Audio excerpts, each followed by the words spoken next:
Right, so we're on the venue. It's an early start today. First proper morning session since the river's closed, and it was light at 6 o'clock this morning. Sunrise is 6 o'clock, so it's probably about 5:45 now in the morning, and I'm on the water.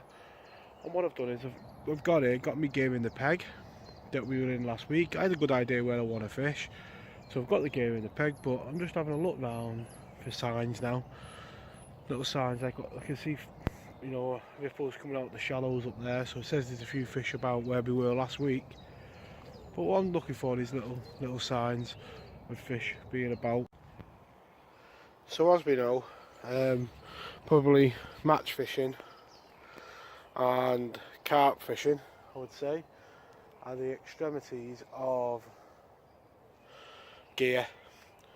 Certainly match fishing and carp fishing are. For me though, it's just not like that. I take the bare minimal with me. It is only a day session. I've got a bucket with all my bits and pieces in that I'll need: terminal, tackle and bait. We'll have a close look at that in a minute. I've got obviously the unhooking cradle and sling, a rod hold all, and then that's got obviously my 3 rods, and on the back you can see there the back bit holds all my bits and pieces, and a net.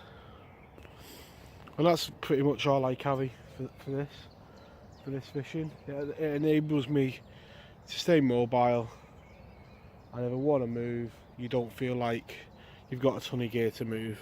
Right, first things first, the pellets. And in there I've got a mixture of 3mm and 1mm pellets. And you see plenty of videos on the internet about them.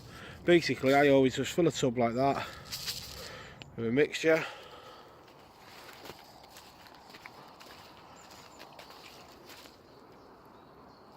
Disturb a carp in the edge. Literally. Oh, a coot. I basically fill the bucket like that till the water, the bucket is full. Pull off the excess that are floating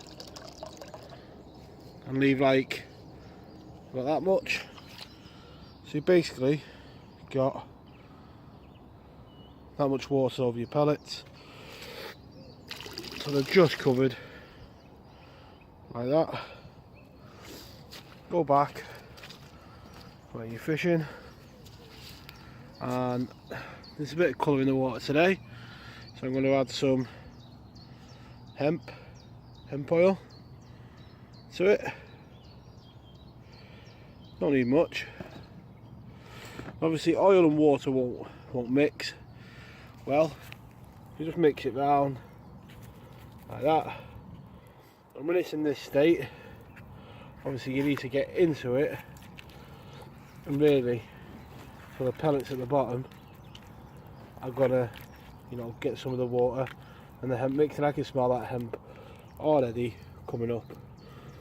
Leave them till you start fishing, and what they'll do is they're hard now like that, and they'll just go to a state where they won't stick, where they'll stick together and go around the method feeder. Plenty of videos on the internet about it, different ways. That's just how I do mine. Right, we're all ready to go basically. Just waiting for the pellets to soften up a bit now. Just go quickly over my setup, and this will be the same for every session I do on here. It's my 2.75 power test curve carp pike rods. I'm not a great believer in there's much difference unless you're casting mega distances with dead baits. So use the same rod for my carping as I do my piking. Different reel with mono, loaded with 15 pound Maxima line. That's down to a Preston method feeder, which runs 3 running on the line like that. That's down to a bead, and then you've got small hook length and a hair rig, and the hair rig basically to put your cord onto. Strong, effective, and on here where there's lots of snags, it's what you need. You know, it does kill the fight with the smaller ones a bit, but you hit one of the, you know, upper fish, go towards 18-20 pound, and they go for the snag, you've got to have the power to stop them. So yeah, it's responsible fishing, but it's sometimes not the, you know, the most fun filled when you're getting a lot of the small ones, because when the small ones come, you can't have two rods in, simple as. So yeah, method feeder, strong line, all set to go. Right, just run you over the peg really quick. Let's say it's really muddy, but there is a good bit of hardcore underneath it. The bank 6 set up, ready. Landing net ready to go. I'm always organised on the bank. This is where the rods are going to go, obviously, to get baited up. Bits and pieces up there. The rods. That rod's ready to go. Behind the scenes a bit with the angling blog. That's where hopefully the phone's going to go. And there's my unhooking mat. Ready to go. All organised. Ready to go. If anyone wants to have an insight into, you know, blogging and stuff, a lot of it is about being organised and knowing where stuff is really quick, because you've got to deal with the fish when they're on the bank.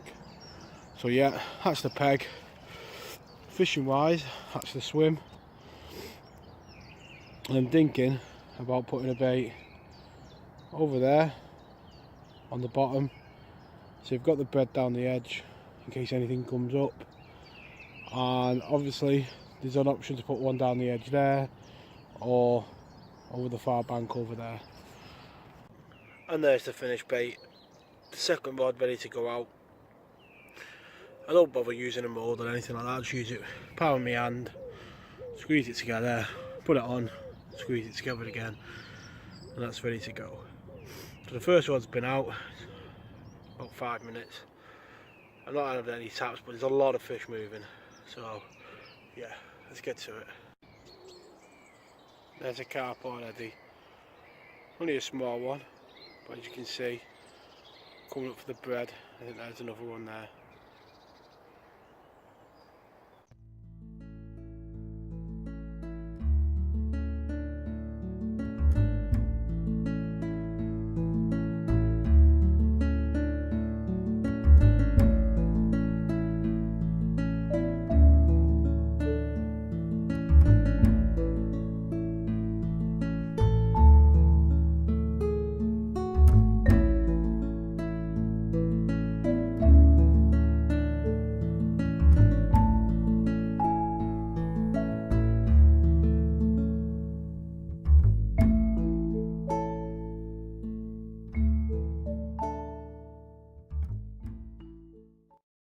Right, it's been about 2 hours since we started.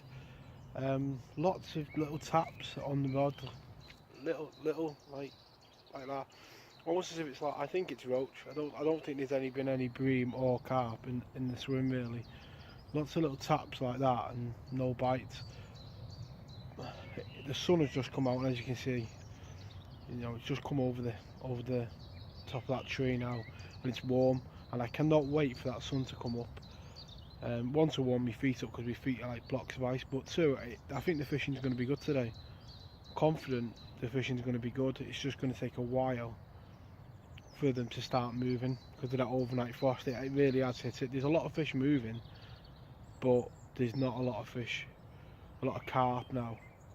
But in the last 10 minutes since that sun's hit the water, there's been a lot more movement, but I don't think there's any carp actually in the swims.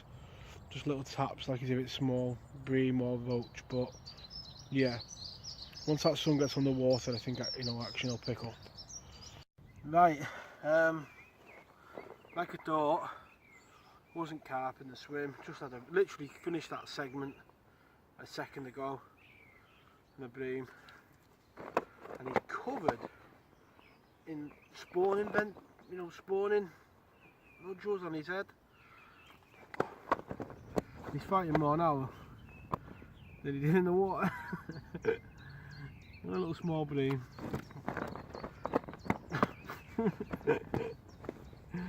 Oh, they make you laugh, but they don't fight like mad, and then you get them on the bank and flap around everywhere.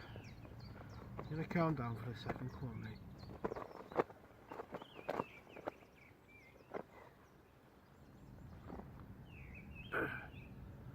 And there we go. It's a little bream to start the session. It took a while coming in. I'm not surprised it's not a carp. Little taps on the rod all the time. I knew it wasn't carp. I just knew, I could tell. It was either roach or bream. It's nice to be right though. Right, get this guy back.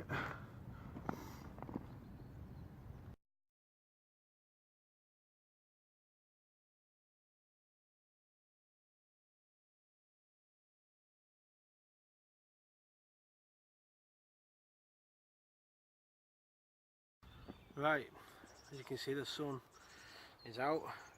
The bottom of this mat is absolutely covered in leeches. I just had a screaming one off a small carp.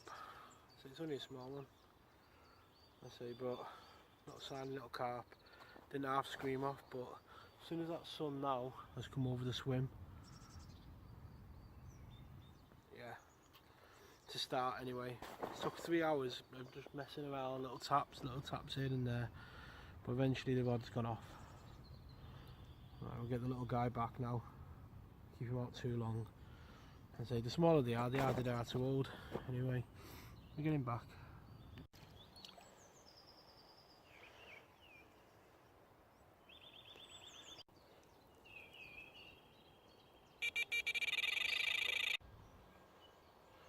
No sooner. I had both rods out when I was dealing with that fish. Obviously, don't want to get a double run, so I got the first rod back in and I've not even had time to get the second rod back out. And it screamed off. That sunlight just on the water, what a difference it makes. I said, this feels like an okay fish. Doesn't feel massive, but it feels bigger than that last one. But yeah, that sunlight just being on the water, what a difference it makes. The fish heading down the side there now.